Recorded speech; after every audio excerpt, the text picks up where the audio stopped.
कहते हैं, हम अपनी जान के दुश्मन को जान कहते हैं। मोहब्बत के इसी मिट्टी को हिंदुस्तान कहते हैं। मोहब्बत के इसी मिट्टी को हिंदुस्तान कहते हैं। जो दुनिया में सुनाई दे उसे कहते हैं खामोशी, जो आंखों में दिखाई दे उसे तूफान कहते हैं। जो ये दीवार है इसका सुराग है साहब, जो दीवार का सुराग है साहब। चाइना, अमेरिका, पाकिस्तान साजिशों का हिस्सा है, मगर हम इसे अपने घर का रोशनदान कहते हैं। हम इसे अपने घर का रोशनदान कहते हैं। परम सम्मानीय महोदय, सभा में उपस्थित सभी मान्य व्यक्ति और हमारे स्कूल के प्रधानाचार्य महोदय, मेरे सभी शिक्षक और मेरे साथ पढ़ने वाले सभी भाइयों और बहनों, मैं रितेश मिश्रा देश प्रेम के उपलक्ष्य में अपने कुछ विचार आप लोगों के साथ साझा करना चाहूंगा। आजादी, आजादी का असली मतलब वही समझ सकता है जिसने कभी गुलामी की हो। हम सौभाग्यशाली है कि हमने स्वतंत्र भारत में जन्म लिया है। जो तो आजादी की लौ 1857 में चल चुकी थी, जो वो साल बनकर 1947 में हमारे देश को आजाद कराई। प्राचीन, मध्यकालीन और वर्तमान भारत के उदाहरणों से स्पष्ट करना चाहूंगा कि जब हम फिरंगियों के फेरों में फंस गए थे तो रंग में बसंती चोलों की एक आवाज पर टोलों के टोले उमड़ आते थे और उनके वंदे मातरम के नारों से खून में आने वाली 5-5 डिग्री का तूफान अंग्रेजी शासकों की जोड़ी में तूफान ला देता था। लोग मर जाते थे, मिट जाते थे, फांसी चढ़ जाते थे। तो वो अपने देश को अपनी साबित कर रहे होते थे, क्योंकि ये उस दौर की देशभक्ति की कसौटी थी। उसके बाद 62, 65 और 78 के युद्धों में अपना सुहाग गवा देने वाली औरत जब घर की हालात ये हो जाया करते थे कि प्यार भरपूर गया, मान का सिंदूर गया, नन्हे जो निहालों की लंगोटियां चली गई, छोटी छोटी बेटियों की चोटियां चली गई, बाप की कमाई गई, भाई की पढ़ाई गई। ऐसा एक विस्फोट हुआ कि पता चला ही नहीं, पूरे जिस्म की बोटियां ही चली गई। और आज में एक आदमी मरा है साहब, किंतु मेरे घर की तो रोटियां चली गई साहब, मेरे घर की तो रोटियां चली गई।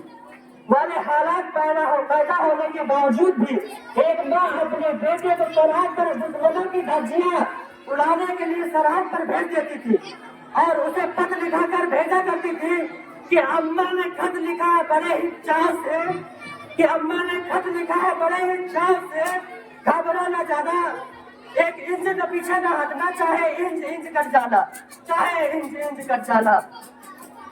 इस प्रकार पूरा परिवार अपने देशभक्ति साबित कर रहा होता था। तब देश लड़ जाने को कहता था, तब देश मर जाने को कहता था, मिट जाने को, फांसी चढ़ जाने को कहता था। किंतु आज देश लड़ जाने को नहीं कहता, आज देश मर जाने को, मिट जाने को नहीं, फांसी चढ़ जाने को कहता।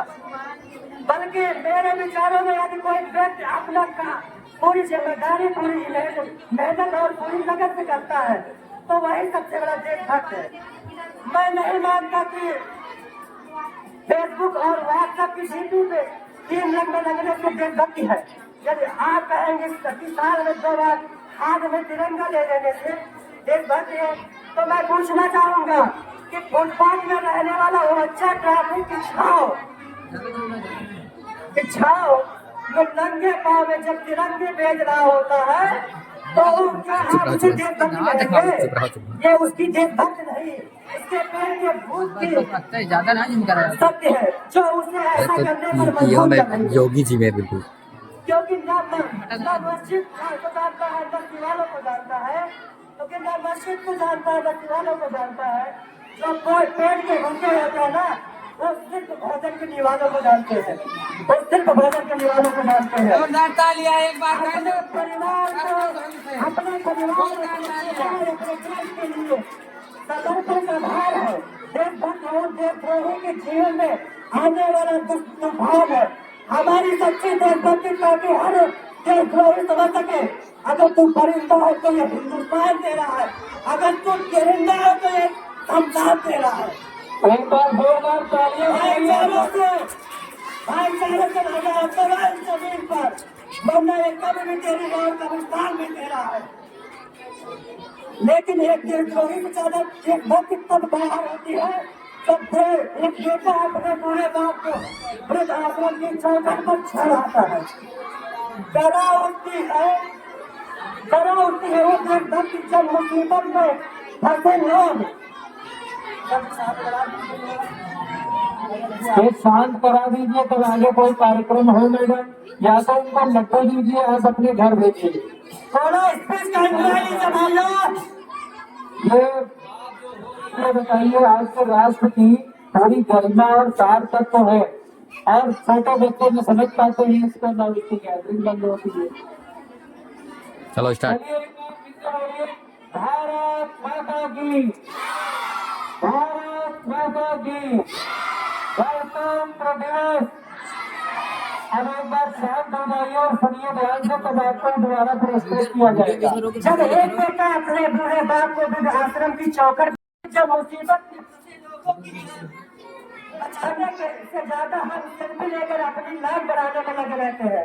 आज के इस दौर में वो युवा जिनके ऊपर जिम्मेदारी थी अपने देश, अपने समाज, अपने राष्ट्र की आशाओं की बांधे रखने की, वही युवा अब 4x4 इंच की छोटी सी स्क्रीन पर अपने कोमल उंगलियों की धड़कन बात से अपने भावनाओं की हिम्मत दे रहा है।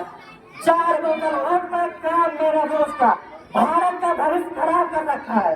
हम लोग एक ऐसे समाज में जीते हैं जहाँ लड़कों से बात करता देख जो भाई भड़काते हैं, जहाँ लड़कों से बात करता देख भाई जो भाई भड़काते हैं, वही भाई अपनी गर्लफ्रेंड के किस्से हंस कर सुनाते हैं। और मैं बता दूं, महिला सुरक्षा के मामले में आज भी 14 नंबर पर आते हैं।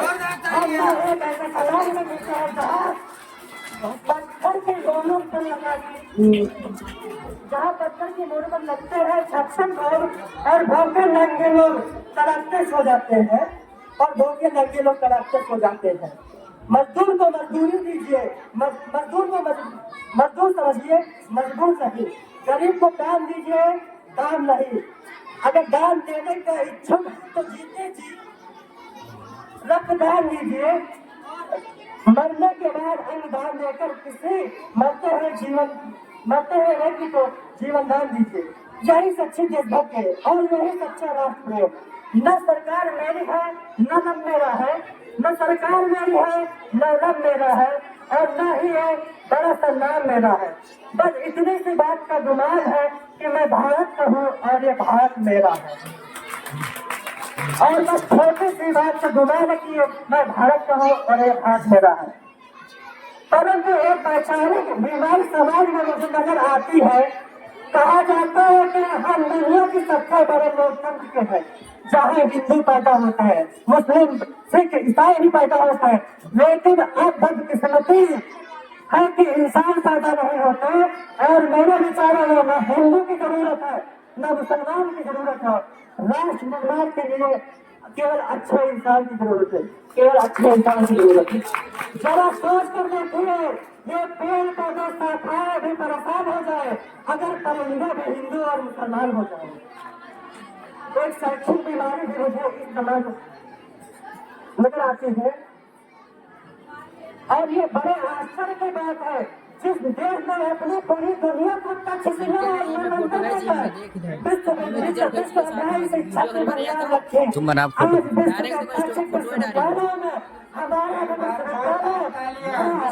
हमारा हो जाता था। एक और हमारे IIT और NIT जैसे शिक्षण संस्थान है, तो वही दूसरी ओर देश के गरीबों को बेरोजगारी की कगार पे खड़ा करके हम क्या करिए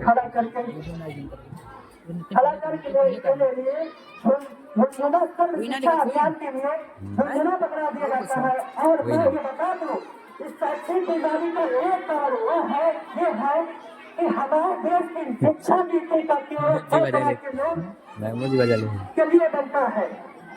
पहले वो जो विद्वान है और दूसरे वो जो भगवान है। इस तरह की गजब बीमारियों की जो जड़ है ना, वो हमारा अंधविश्वास और मेरे विचारों को बंद बना भी हम प्रिंसिपल सर से बात सफलता के लिए मंदिरों में जा जाकर नारियल तोड़ कर